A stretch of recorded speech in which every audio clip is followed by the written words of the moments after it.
Cinderly, Ransom and Barrow. Not what I'd call a recipe for a peaceful week, Susan.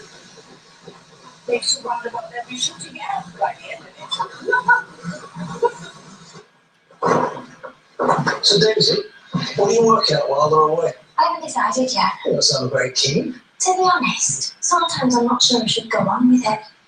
I mean, what am I trying to prove? Oh dear, we're not having another crisis, are we? No. But the more I think about it, the more I wonder how realistic are my plans. Wouldn't it make more sense now to just get on with life? Mrs. Patmore, what are you doing in here? Oh, I came up for a bit of air. It's nice to get your head above ground for 5 minutes.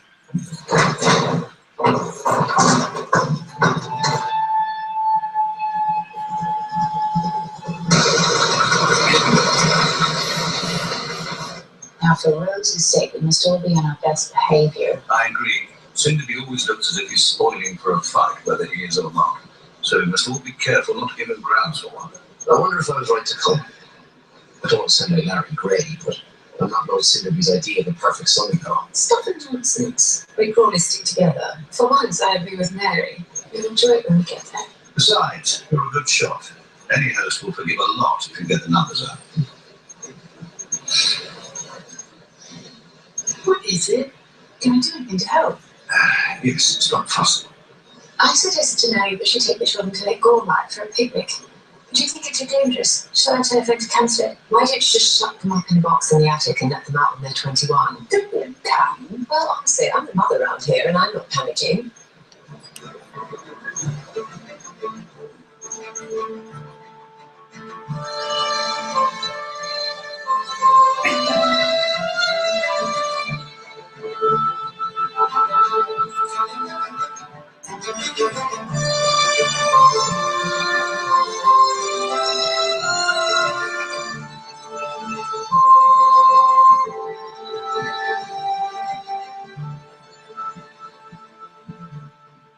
So, everything's under control. I'd say so, my lord. The housekeeper has drawn up the list of rooms. How do you find the servants generally? Are they cooperative? They'd rather be taking orders from their own butler. But I'd rather be giving them to mine. Lord Hexam didn't seem to think it would be a problem. Nor is it, my lord. Do you really want tea in the library, my lady? Apparently, tea is normally served in the ante-library here. How interesting, Stowe. But we will have it in the library. Why must he always know better? Because he always knows better.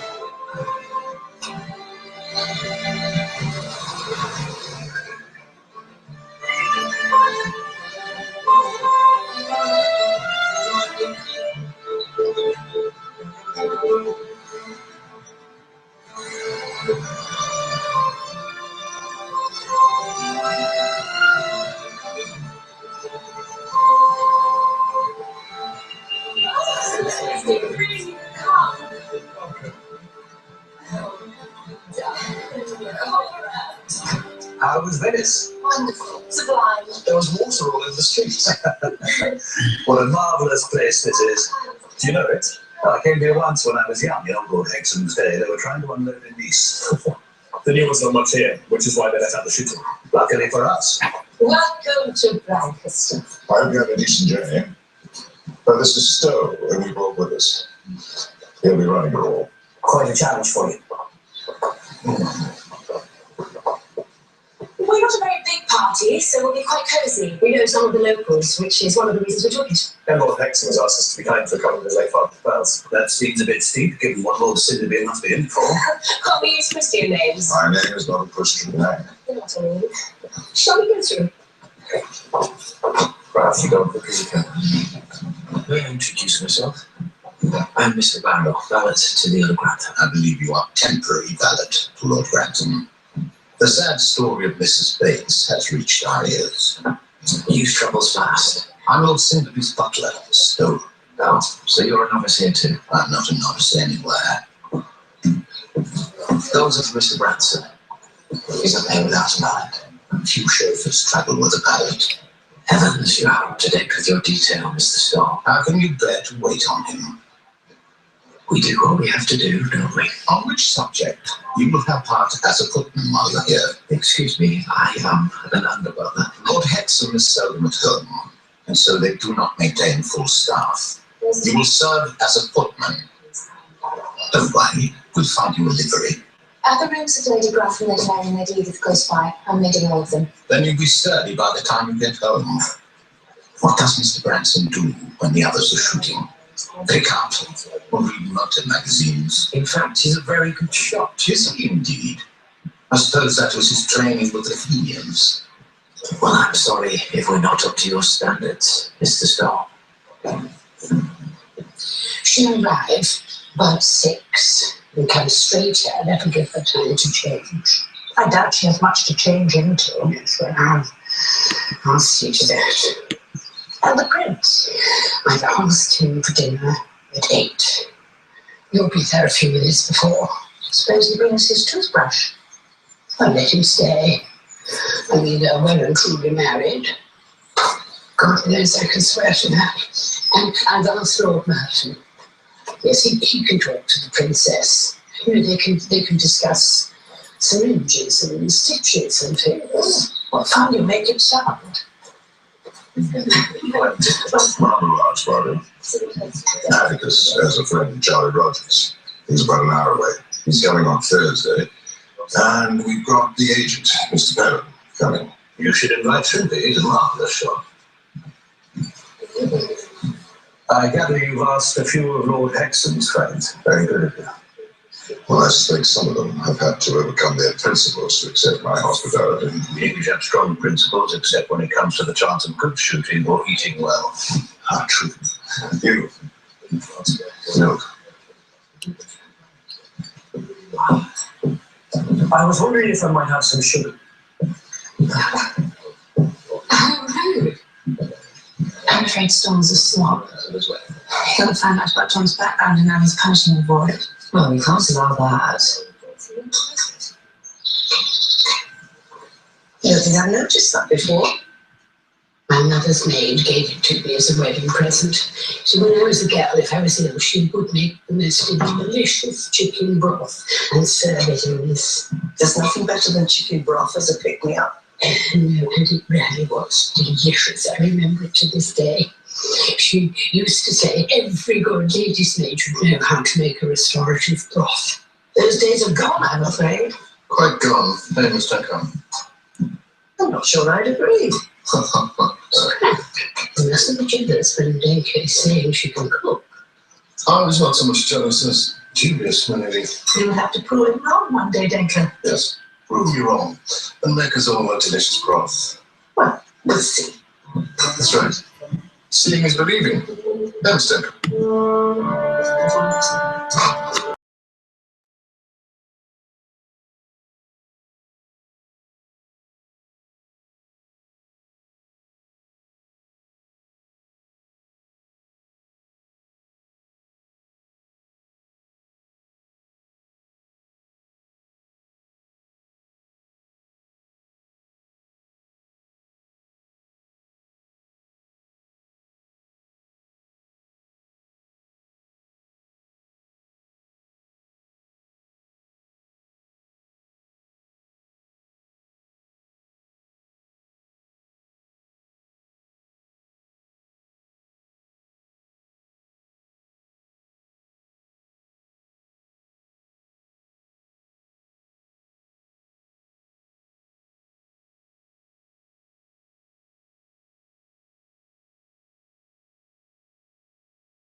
Is this what you really want? It's how it must be. I don't understand you. You will, if you try. Sprat will see you to the car. I'll do that. I should be going. Thank you. Good night. Good night. I have the sense that a game of high stakes has been played here tonight. Although I couldn't tell you who the winner is. Me, I hope. Good night.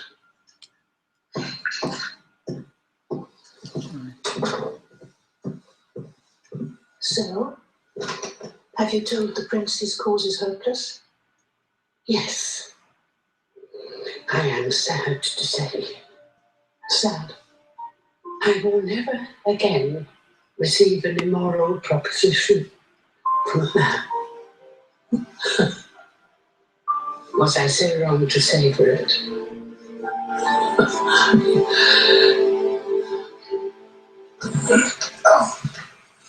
What is the matter? I should go. Barry will be waiting for me in the dressing room. Let him wait. I want you to tell me whatever it is you're hiding. I'm not hiding it exactly. It's probably nothing. And what if it isn't nothing? I've been having some pains in my chest. Well, in my chest, in my side, in my tummy. What sort of pains? Quite sharp. So I went to see a man I'd heard about in York. He said I might have angina. Oh my God. This is why I didn't want to tell you about it. It doesn't mean that I'm about to drop down dead of a heart attack. But he wants me to go for tests when we get back. Then you shouldn't be shooting. He said that if it relaxes me, it's fine. I don't know how relaxing this whole trip is. No, it was unpleasant, wasn't it? To see a man shouting at his butler.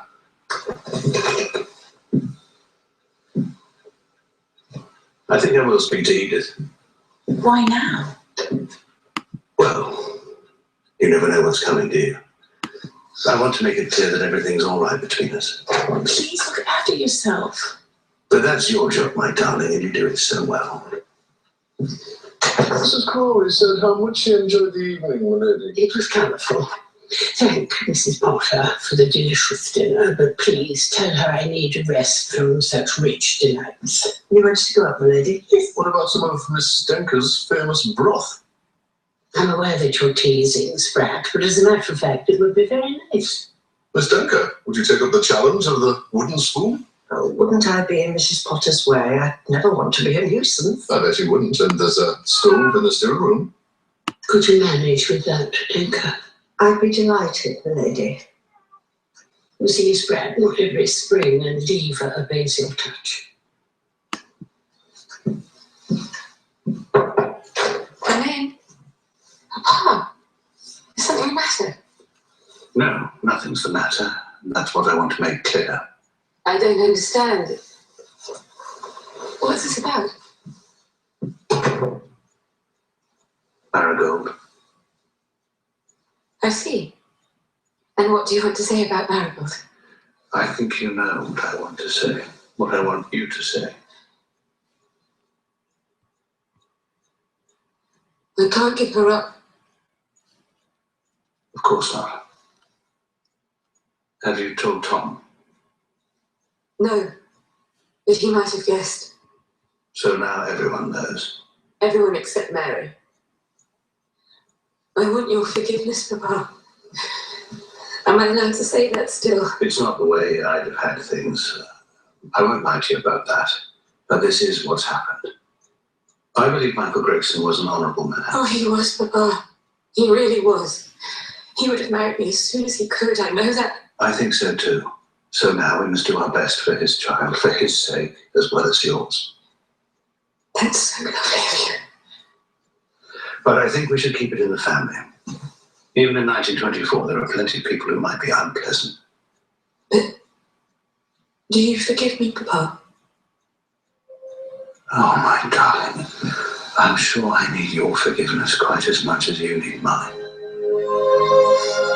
Now, go to bed and sleep well.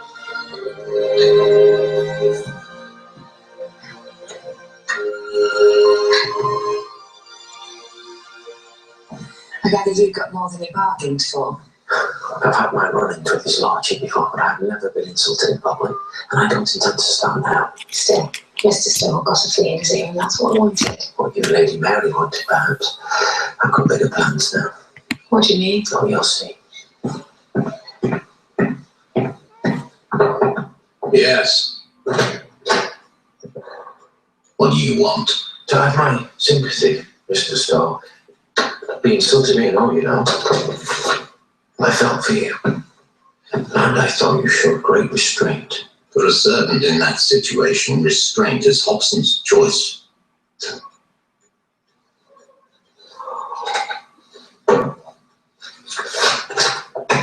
Write something. How do you mean? Write something. My name is Barrow and I live in Yorkshire.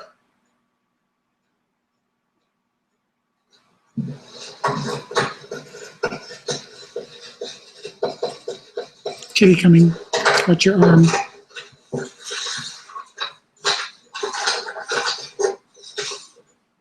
It wasn't you then. Why would it be me?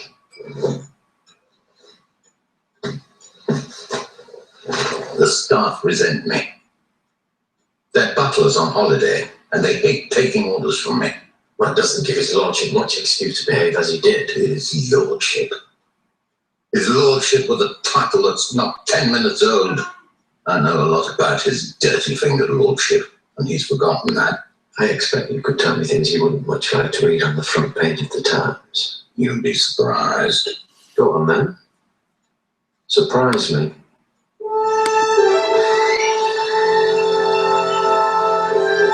It's a shame Lord Cinderby wouldn't come. Mother did ask him. She thought he might get rid of some of the nasty taste of last night, but he said no. He's a difficult man.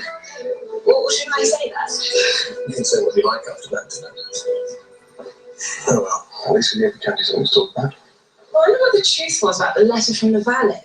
Well, Baxter says it was one of the castle staff. They hate Stowe. But hear no argument from me. Well, it's over now. Why were you all in a huddle at breakfast?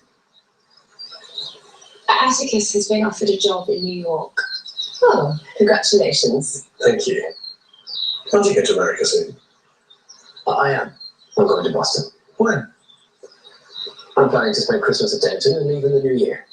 Well, it hasn't been decided yet. Poor Mary. She hates to be left behind when everyone else is getting on with their lives. This isn't that. It's the thought of being left behind with you. But you can't manage a breakfast deck, a special otherwise. Well, of course, I'd be very good at it. If you only knew where to start. I should never have volunteered. But if you'd seen the look on Mr. Spratt's face, you'd have sworn you could paint the Mona Lisa and be finished by tea time. Will Mrs. Potter help? Don't trust her. I think she's in league with the enemy. Blimey. We'd all better come and work at the Dower House. It sounds a lot more exciting than it does. How much attention will they pay to Mrs. Bates' past? Well, you can see the problem. A man attacks her and she stabs him with a knife. Now there's another attack and she pushes him to his death on a busy road. There is a pattern. If that's what you think, then why are you here? Mr. Bates, please. Hope we've not left our manners outside the prison gates. Of course, your stepfather didn't bring a charge against you. That was my mother's doing. It may mean that we can have it ruled as inadmissible. That would undermine their case, and it might never come to a trial. But can you achieve such a ruling? I will do everything I can. You seem to think I'm angry with your sons. I'm not at all. Then why can't we forget that horrible evening ever happened? I'm not angry with them. But I accept that they have no desire to see their mother replaced. This is my fault. I've taken such care to shield them from the truth. Which is? I was wretched with their mother. Perhaps she was wretched with you. No doubt. We were very ill-suited. But now they're preventing my first chance of real happiness. I'm sorry, but I'm not prepared to live the rest of my life in an atmosphere of loathing and resentment. I will not come between a father and his sons. Then may I ask you to be honest? Is that the only barrier? If they were to welcome you into the family, you would marry me? I would. And I should be very glad to. So, there's my challenge. How do you get rid of all this scum? It's the onions. They're only supposed to sweat, but Ray fell down exhausted. And you had to beat him up with the salt. Shall we taste it? Oh my God.